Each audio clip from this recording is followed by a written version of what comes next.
आज आपण बघणार आहोत स्कॉलरशिपमधलं क्षेत्रफळ आयत आणि चौरसाचं. आयताचे क्षेत्रफळ बरोबर लांबी गुणिले रुंदी, चौरसाचे क्षेत्रफळ बरोबर बाजू गुणिले बाजू म्हणजेच बाजूचा वर्ग, त्रिकोणाचे क्षेत्रफळ 1/2 गुणिले पाया गुणिले उंची. आपण डायरेक्ट सराव संच 31.1 बघणार आहोत.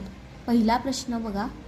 1 चौरस मीटर भूखंडाची किंमत 500 रुपये असल्यास 20 मीटर लांब व 10 मीटर रुंद असलेल्या भूखंडाची विक्री किंमत किती? 1 चौरस मीटर भूखंडाची किंमत 500 रुपये असल्यास 20 मीटर लांब व 10 मीटर रुंद असलेल्या भूखंडाची विक्री किंमत किती?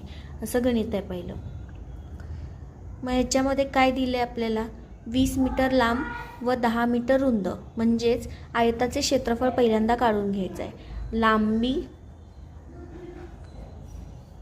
20 मीटर व रुंदी 10 मीटर. मग भूखंडाचे क्षेत्रफळ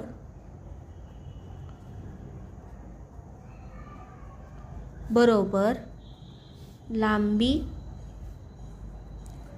गुणिले रुंदी. लांबी दिली आहे 20 आणि रुंदी दिली आहे 10. 20 ×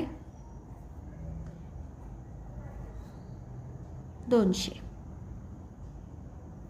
20 × 200. परत आपल्याला काय सांगितले? 1 चौरस मीटर भूखंडाची किंमत 500. तर मग 200 चौरस मीटरची किती येणार ते काढायचं आपल्याला. म्हणजेच काय येणार आहे? 200 गुणिले 500 म्हणजेच 2×5 10 आणि हे 2 शून्य हे 2 शून्य 1 लक्ष म्हणजेच 1 लाख भूखंडाची विक्री किंमत असेल. पर्याय क्रमांक 2. दुसरं गणित बघा. एका चौरसाकृती खोलीची बाजू 5 मीटर आहे.